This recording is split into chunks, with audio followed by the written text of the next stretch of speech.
Snow was supposed to save Germany. That was the belief in December 1944. Thick clouds would block Allied aircraft. Frozen roads would slow American reinforcements. Surprise would break morale, and one massive winter strike would shock the world. But instead of saving Germany, winter exposed its final weakness. What happened in those freezing forests did not just change a battle. It changed the direction of the war itself. This is the story of how winter failed Germany, and how December 1944 became a strategic shock that sealed its fate. You're watching History Plus, and today we step into one of the most dramatic turning points of World War II. Before we go deeper, take a second to like this video and subscribe to History Plus.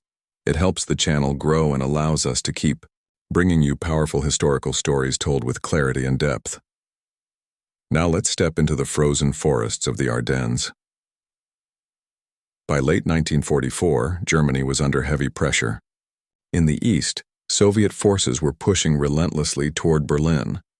In the west, American and British armies had broken out from Normandy and were advancing across France and Belgium. German cities were under constant bombing. Fuel was scarce. Trained soldiers were fewer. Yet Adolf Hitler believed the war could still be turned around with one bold move. His plan was risky but simple in concept. Launch a surprise offensive through the Ardennes forest, split the Allied lines, capture the vital port of Antwerp, and force the Western Allies into negotiating peace. If successful, Germany could focus fully on the Soviet Union. It was a high-stakes gamble built on speed, shock, and winter weather. The Ardennes was chosen carefully. It was a heavily wooded region, cold and difficult to navigate. The Allies considered it a quiet sector. American divisions stationed there were recovering, some inexperienced, some exhausted from earlier fighting. German planners believed this was the perfect place to strike. On December 16, 1944, before dawn, the silence shattered. Thousands of German artillery shells slammed into American positions. Communication lines were cut. Command posts were hit. Confusion spread quickly. Within hours, German infantry and armored units surged forward through the snow-covered forest. The offensive had begun. At first, it worked. American units were caught off guard. German tanks punched through weak points. Entire regiments were pushed back. Roads filled with retreating vehicles, refugees, and scattered soldiers. A large bulge began forming in the Allied front line. That is how the battle would later get its name, the Battle of the Bulge. German commanders felt momentum building. Speed was critical. The offensive depended on rapid movement before Allied air power could respond. Winter clouds provided cover. Thick fog grounded American aircraft. For a few days, it seemed the weather was on Germany's side. But hidden beneath that early success were serious problems.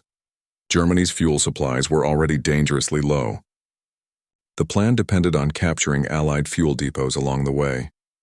Without them, armored divisions would stall. Roads in the Ardennes were narrow and icy. Traffic jams formed easily. A single destroyed vehicle could block entire columns for hours. And while surprise had worked initially, the deeper German forces moved, the longer their supply lines became.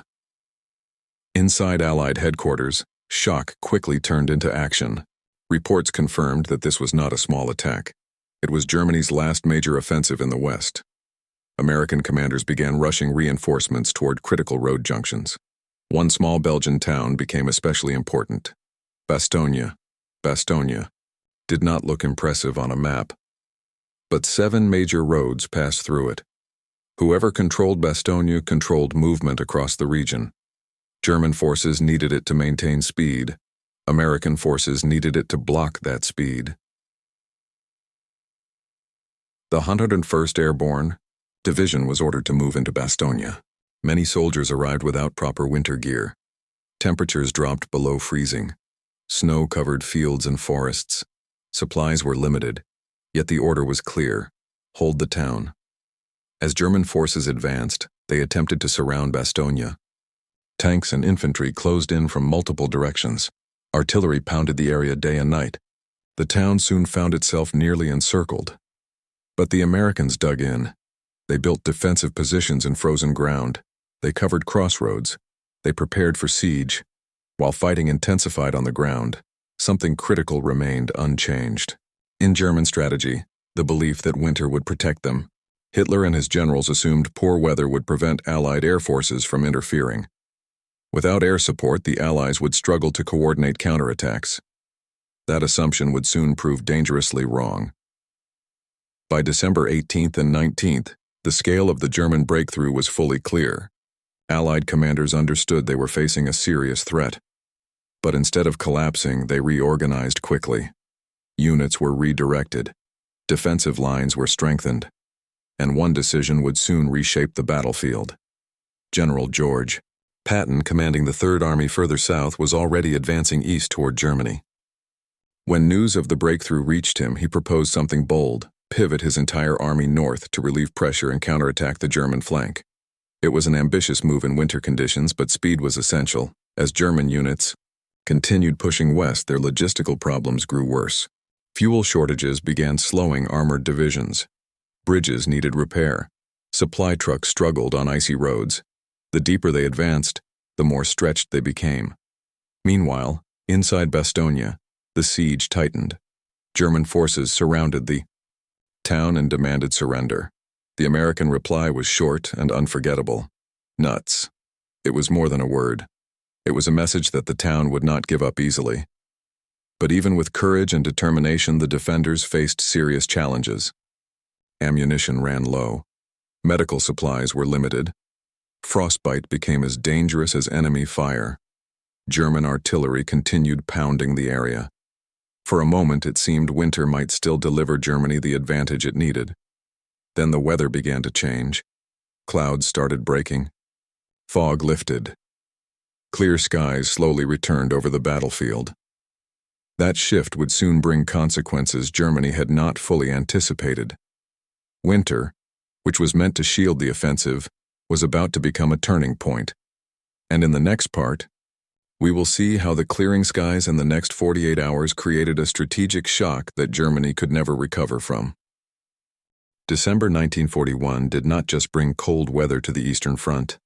It brought a shock that shattered illusions in Berlin. For months, German leaders had believed that the Soviet Union was on the edge of collapse. Reports from the front spoke of millions of Soviet soldiers captured, thousands of tanks destroyed, entire armies surrounded. Maps in German headquarters showed huge red arrows pushing deep into Soviet territory. It looked unstoppable, but what those maps did not show clearly was the cost. The German army had advanced hundreds of miles. Supply lines were stretched thin. Vehicles were worn out, horses were dying, soldiers were exhausted, and winter had only just begun. By early December, temperatures plunged far below zero. Engines froze overnight. Weapons jammed. Lubricants turned thick and useless. Soldiers wrapped rags around their boots because proper winter gear had not been issued. Many officers had assumed the campaign would end before winter. That assumption now felt like a fatal mistake. Frostbite cases increased every day. Entire units reported that more men were lost to cold than to enemy fire. The German army, built for fast summer offensives, was suddenly trapped in conditions it was not prepared to handle. At the same time, something unexpected was happening on the Soviet side. Intelligence reports from Tokyo had convinced Soviet leader Joseph Stalin that Japan would not attack Siberia in the near future. That allowed him to transfer fresh, well-trained Siberian divisions west toward Moscow. These troops were experienced in winter warfare. They had proper clothing, white, camouflage uniforms, skis, and a level of endurance that shocked the Germans. While German soldiers struggled to keep rifles working, Soviet troops launched counterattacks through snow and forest with confidence and coordination. On December 5th and 6th, 1941, the Red Army began a massive counteroffensive along the front, near Moscow. It was not a small local attack. It was a broad, organized push involving multiple fronts. German units that had been preparing for one final effort to capture Moscow were suddenly forced onto the defensive. Positions that had taken weeks of hard fighting to secure were now under heavy pressure. In some sectors, Soviet forces broke through thin German lines. panic began to spread in certain units. The idea that the Soviet Union was finished disappeared, almost overnight. In Berlin, Adolf Hitler received reports that were far from encouraging. For months, he had believed that victory in the East was within reach. Now generals were asking for permission to withdraw to shorter, more defensible lines. They argued that the army needed to stabilize the front, regroup, and survive the winter. Hitler saw this as weakness. He believed that holding ground at all costs would maintain morale and prevent a wider collapse. He issued orders that German troops were to stand fast. No unauthorized retreats, no large withdrawals. Positions were to be defended even if surrounded. This decision would define the winter of 1941-1942. In some cases, holding firm actually prevented chaos. Units that stayed in place managed to form defensive strongpoints. But in other areas, the refusal to retreat led to heavy losses. Soldiers fought in freezing trenches, short on supplies with limited ammunition. Communication lines were unreliable. Trucks could not move easily through snow-covered roads. The German army, once the symbol of lightning warfare, was now digging in and struggling simply to survive. Meanwhile, the broader global situation was changing rapidly. On December 7, 1941, Japan attacked Pearl Harbor. Within days, Germany declared war on the United States. What had begun as a European conflict was now fully global. This decision added enormous industrial power to the Allied side. At the very moment Germany was facing a strategic shock near Moscow, it was also committing itself to a long-term struggle against a new and powerful enemy. The timing could not have been worse. Back on the Eastern Front, the Soviet counteroffensive continued through December and into January. German units were pushed back from the outskirts of Moscow. Towns that had fallen earlier in the campaign were retaken by Soviet forces. The Red Army proved that it could not only defend but also attack effectively. The myth of German invincibility was broken. For the first time since the war began in 1939, Germany faced a major, undeniable strategic setback on land. Inside the German high command, tensions increased. Some generals believed that the initial invasion plan had underestimated Soviet strength and overestimated German capabilities. They pointed out that intelligence about Soviet reserves had been incomplete. Others blamed logistics, arguing that supply planning had not matched the scale of the advance. Hitler, however, often blamed his generals. He dismissed or reassigned several senior officers during this period. Trust between political leadership and military commanders weakened. That internal strain would continue throughout the war. The winter fighting was brutal. Frostbite cases numbered in the hundreds of thousands. Equipment losses were severe.